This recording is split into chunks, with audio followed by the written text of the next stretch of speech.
I'm ready. How about you? Sure. Okay.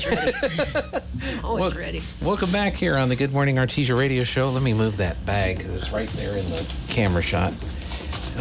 Thanks to our friends from McDonald's for providing us with breakfast today. And they actually gave us 2 sausage McMuffins with egg. I usually make sure that I get that out of there first because there's usually only one.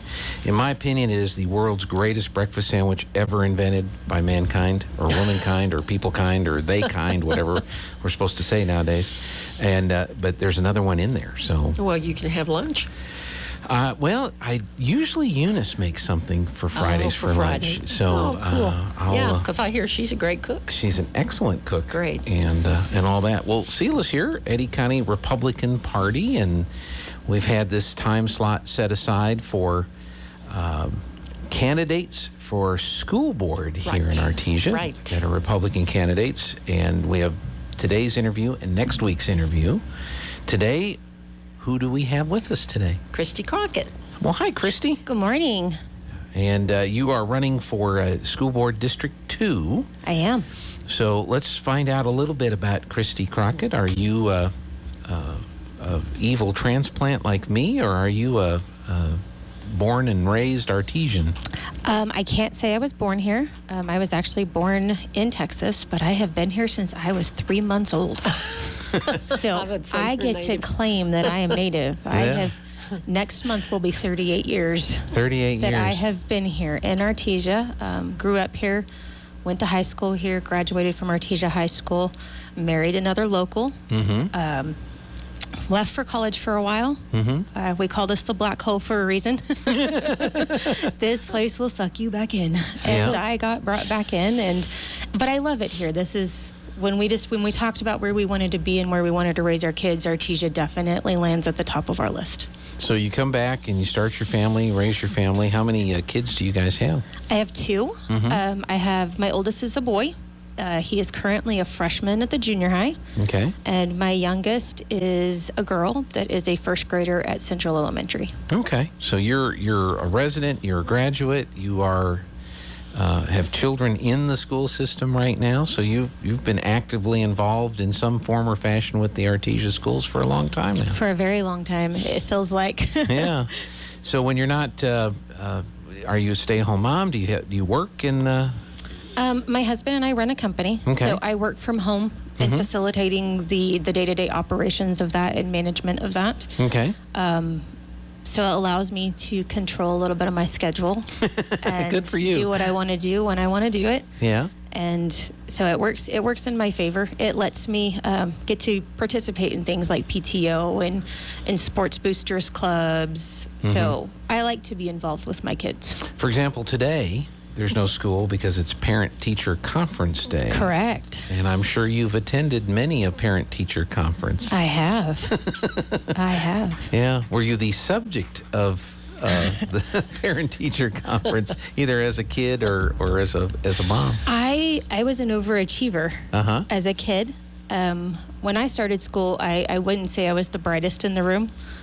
I needed a lot of help. I couldn't read. I couldn't write very well. Back on then was hooked on phonics. I'm a hooked on phonics kid. As I got older, I finally looked at it and said, I know what I want to do. By the time I was done, I graduated in the top of my high school class. We do percentages here, not numbers. Right. But I was like in the top 10 people in my class. Graduated with honors, more than a 4.0 GPA, overachiever as I am. Went to college. I have a few degrees underneath me. Yeah. So I told my husband, I said, I want to be able to represent that. I did not grow up in the richest part of town. My parents didn't live in the fanciest of houses, and often they drove the car that you begged them to let you walk to school. Please do not drive me to school in that car. I hadn't heard that one. Did you have a gold car with 2 blue doors? No, but That was me. That was me. It could kill every mosquito in town with the way that thing smoked. Well, they may be calling you from the city, because when you get to bug time again to help out with that. Right. So, but would you say overall, whether as a student or as a parent, your experience with the Artesia school system, how would you rate that, or how would you describe that experience that you've had in your life with the schools? I think Artesia schools by far are set apart. We, as a state, we rank so low in education, and it's a battle that most of our kids face when they try to leave here for college. But we'll get to that in a second. Mm-hmm. I think Artesia is definitely not comparable to what they would say our state ranks. Okay. I do think that we go above and beyond, but I do think that we're still falling short. Okay. I do know people that have left the state, sadly, and have moved to other states, even just a few hours across the border. Mm-hmm. And they find out that their children, even coming out of Artesia schools, are still astronomically behind the rest of the country's stuff. So I think that as Artesia, we can step up. We have control of our curriculums. We have control of what we teach. And I think we can rise above the expectations mm-hmm. that the state has. Right.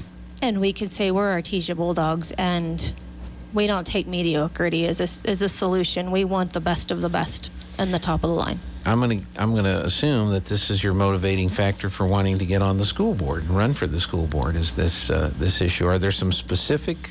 I mean, is that a general reason for wanting to get on the school board, or do you have some specific things that you really want to try to accomplish as a school board member?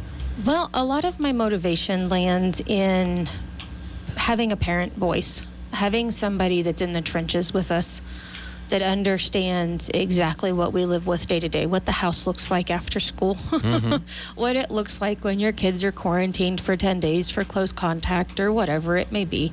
COVID's not going to last forever, but I don't plan on being on the school board for a short term. So mm-hmm. I would like to see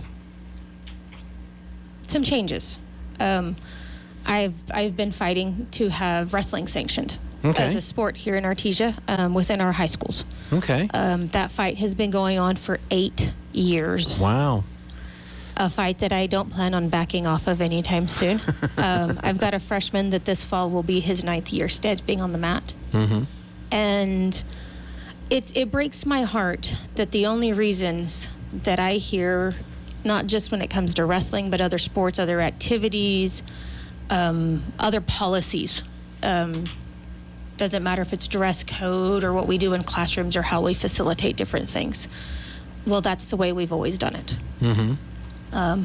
My husband and I are business owners. If we ran that business the way his grandparents ran that business, mm-hmm. we might as well shut the doors. Well, you have some horses and some wagons and... Yeah.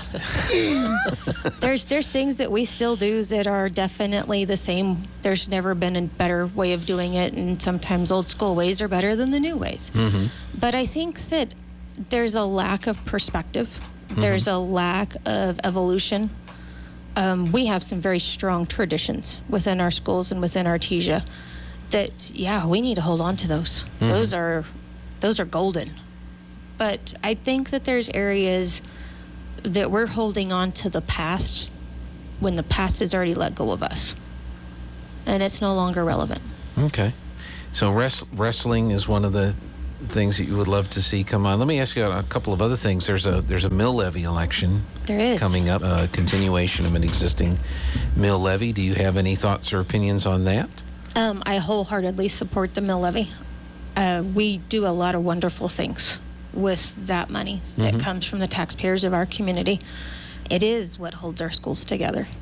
It is where they get the funding to build vestibules and fix roofs and operate. Mm-hmm. I mean, a lot of their money comes from that mill levy, and that's how we get things done, and that's how we have facilities that aren't falling down around our students. Right. One of the couple things that have been really controversial, for lack of a better word, but has really generated a lot of discussion has been things like the mask mandates for the kids in the schools that have come down from the public education department, and the debate that's going on now over the social studies curriculum, which contains what many people say is critical race theory. That's a hot button issue, and I don't know anybody that around here that supports that concept within the education. You said earlier that the schools do have control over the curriculum. some would argue that they don't have as much control over the curriculum because of the directives from the public education department. So kind of tell us a little bit about where you're at on that and what you'd like to see done with that. Well, we do have some control. Okay. When PED sends a list of guidelines of what to teach for different curriculums, let's use social studies as an example. Okay. That list lists a variety of things. Our schools pick the textbooks that we use. That is not, that the state doesn't tell us which textbooks go in our classrooms. Okay. That is decided here locally. And so should we fight PED on some of those standards that are in there? Yes, because PED also sets the state testing, which also evaluates our schools, which determines our funding and our teacher pay, et cetera. Okay. So some of that stuff is out of our control, which is why we have to fight that state level. But at the same time, we do control the textbooks that come in, and we do control some of the curriculum and pieces of that we teach. If they fill the entire curriculum with CRT and non-gender identification and groupings and lacking of identities, we have very little left to pick and choose out of that doesn't instrumentally put those things in our classrooms. Okay. So being on the school board would give you the opportunity to be a part of that decision process when it comes. So what are some of the things that you would be looking for that you would be supportive of, or types of books or things in the curriculum that you want to make sure that we don't have in our schools? I don't think that we water down race. I don't think that we water down that our country had a racial problem and that slavery existed here, and there was a reason that wars were fought and people took sides. If we don't teach that, it's going to be repeated. But I do think that that's not done through CRT. That's not done through taking away gender groups. But I don't think that I want my children being forced to study what revolutionary impact the Pilgrims had on the Indians and their gender roles. It sounds crazy, but this is the kind of stuff that's in this proposed stuff. And I've read it a few times. Yeah. I keep rereading it because I don't know if I'm just shocked what I'm reading. Yeah. Or just dumbfounded at the play on words. Right. And that's what it is. A lot of what they're proposing is so overly worded and overly like that's the reason we went from I want to say the old curriculum was only a few pages to like 170 something pages. Sure. Yeah. It's because we've now divulged and we've gone into such paragraphical descriptions of exactly what you can teach, instead of just bullet pointing, listing names of people to teach during a certain time in history. Those names are gone. Genders are gone. He is no longer mentioned. It's called this group or a group. But we need to understand what those groups were. I mean, Martin Luther King did a lot for our country. And Rosa Parks did a lot for our country. Should their names be taken off? Cancel culture is wrong. We can't cancel history. We can't undo history. We can learn from history. Oh, I agree entirely. As far as what you're wanting to get on the school board to work on these issues that you've talked about, do you have any thoughts on the things that our school board has done so far in regards to things like the mask mandates and the curriculum issues? I mean, they've unanimously passed some resolutions. They've tried to get some things. They've joined in on the Gallup-McKinley County Schools lawsuit to try to get local control back on the schools. What's your opinion on the steps that the current school board has done, and what do you think you could, as being on the school board, that you think could be done better? I highly respect the members that sit on our school board. They are wonderful parts of our community. They support our schools. They support our kids. I don't think anybody on our current school board has any ill-found will for our schools, if you may. I think they all love our kids and they love our schools, and they're there for the right reasons.